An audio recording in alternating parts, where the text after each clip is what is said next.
Perkenalkan, nama saya Muhammad Sokani dari kelas 3 SMA 1 Di sini saya akan menjelaskan soal tentang biologi tentang pada bab evolusi. Soalnya yakni teori evolusi yang dikemukakan oleh Darwin menyatakan bahwa A. Organisme berubah secara tiba-tiba akibat mutasi. B. Spesies yang paling kuat akan selalu bertahan. C. Evolusi terjadi melalui seleksi alam. D. Makhluk hidup dapat berubah sesuai keinginannya. Pembahasannya yakni kita harus tahu dari masing-masing ABC tersebut. Yang pertama, pengertian evolusi menurut para ahli. Dilansir dari Ensiklopedia Britannica 2015, semua budaya manusia telah mengembangkan penjelasan mereka sendiri tentang asal-usul dunia dan manusia, serta makhluk hidup lainnya. Banyak tokoh-tokoh yang menyumbangkan pemikiran tentang teori evolusi, seperti Aristoteles, Plato, Jean-Baptiste Lamarck, Charles Robert Darwin, Alfred Russel Wallace maupun August Weismann. Simak berbagai teori evolusi pada buku karya Ernst Mayr di bawah ini. Sejumlah filsuf Yunani klasik percaya adanya evolusi kehidupan. Berikut penjelasan teori-teori para tokoh. Yang pertama yakni Plato.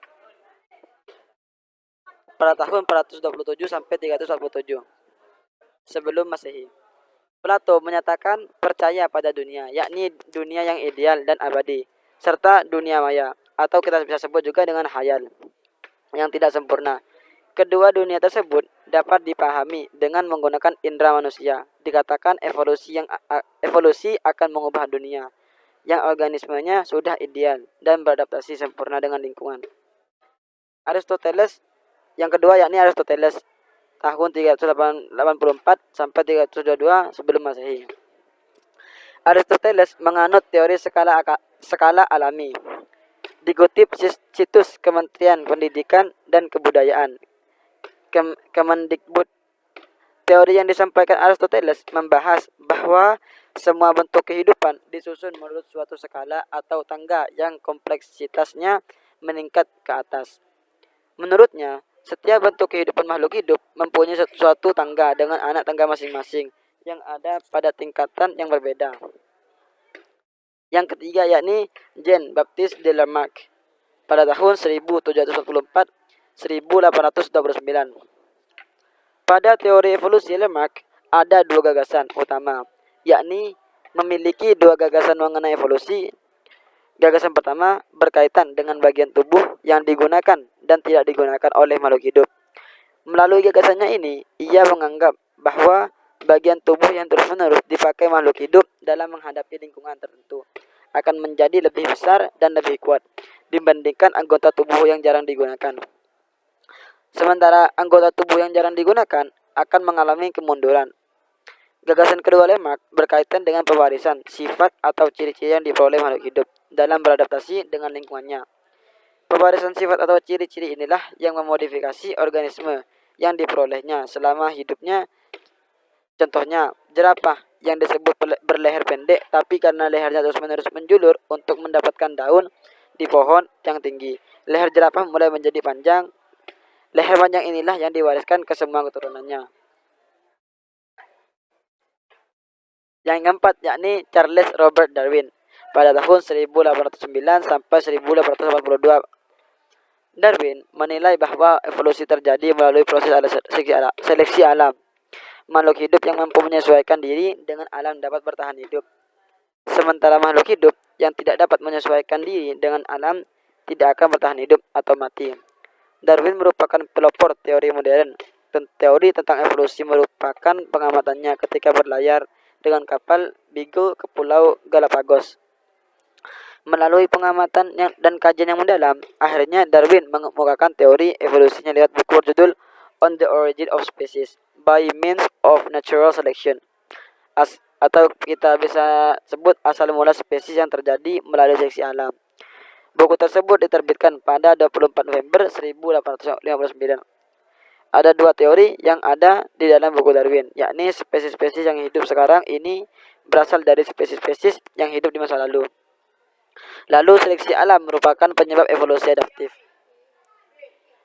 Yang kelima yakni Alfred Russel Wallace tahun 1823 1913. Teori evolusi Rachel Wallace merupakan mengembangkan suatu teori seleksi alam yang dikemukakan oleh Charles Darwin. Pemikiran Russell Wallace didapat dari hasil ekspedisi di Malaysia, kemudian Borneo atau ke Kalimantan, Sulawesi dan Maluku. Hasilnya menunjukkan bahwa fauna di Indonesia Barat berbeda dengan Indonesia Timur. Wallace dan Darwin berpendapat awaknya jerapah memiliki variasi leher. Ada yang panjang dan ada pendek. Hasilnya seleksi alam lebih menguntungkan jerapah yang berleher panjang karena bisa menjangkau daun yang tinggi. Bisa bertahan hidup, bagi jerapah yang berleher pendek tidak bisa. Jerapah yang punya leher panjang diwariskan pada turunannya. Dan yang keenam yakni August Weismann. Pada teori August Weismann bahwa perubahan sel tubuh akibat pengaruh lingkungan tidak diwariskan pada keturunannya. Evolusi menyangkut pewarisannya gen-gen lewat sel-sel kelamin ini. Bermakna jika evolusi berkaitan dengan gejala seleksi alam pada faktor-faktor genetik, Weismann membuktikan teorinya dengan memakai tikus, di mana mengawinkan dua tikus yang masing-masing ekornya dipotong. Selanjutnya, anak-anak tikus yang sudah dewasa dipotong ekornya dan dikawinkan dengan sesamanya. Hasilnya, anak-anak tikus berekor, ia melakukan percobaan tersebut hingga 21 generasi tikus dan hasilnya sama.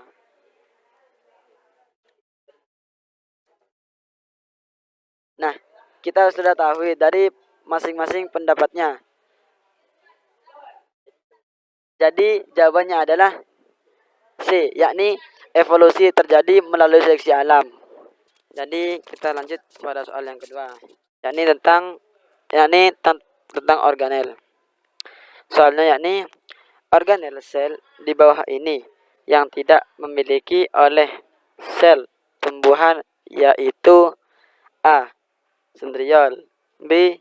Vakuola,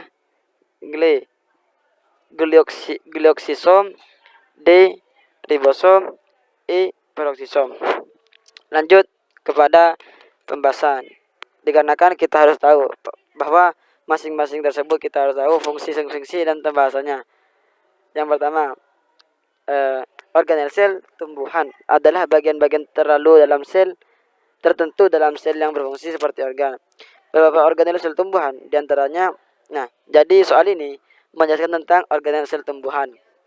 Yang pertama ini plastisida.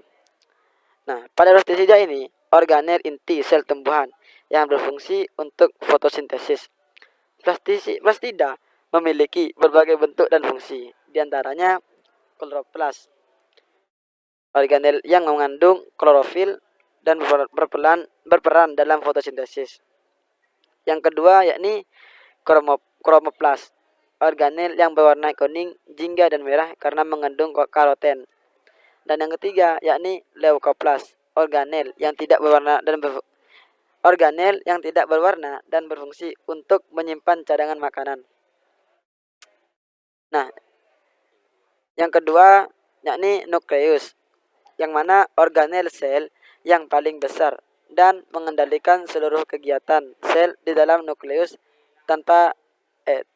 di dalam nukleus terdapat DNA. Yang ketiga yakni retikulum endoplasma atau kita bisa singkat dengan RE. Sistem membran yang kompleks yang berfungsi sebagai saluran di dalam sitoplasma yang menghubungkan nukleus dengan membran plasma. Dan yang keempat yakni ribosom, yang mana organel sel yang berukuran kecil dan juga berfungsi membentuk protein. Dan yang kelima yakni vakuola. Vakuola yakni rongga yang terbentuk di dalam sel dan dibatasi membran tonoplas. Yang keenam yakni dinding sel, terbuat dari selulosa, serat karbohidrat yang memberikan kekuatan dan dukungan struktural. Yang ketujuh yakni membran sel, yakni yang mana terdiri dari lapisan lipid ganda atau kita bisa disebut juga membran fosfolipid. Yang ketujuh yakni sitoplasma, substansi kental yang terletak di antara membran sel dan inti. Nah, sebelum itu kita balik kepada soalnya. Nah, Nah, kita tahu yang mana yang tidak dimiliki oleh sel tumbuhan, yaitu bahwa biar lebih jelas kita teliti sendiri. Nah, plastisida ini ada plastisida, ada kloroplas, kromoplas, leukoplas. Dan selanjutnya tadi nukleus, retikulum endoplasma, ribosom, vakuola, dinding sel, membran sel, Jadi yang tidak dimiliki pada organel sel tumbuhan yaitu sentriol. Jadi jawabannya A. Sekian untuk pembahasan soal SNMPTN. Apabila ada kesalahan mohon dimaafkan. Assalamualaikum warahmatullahi wabarakatuh.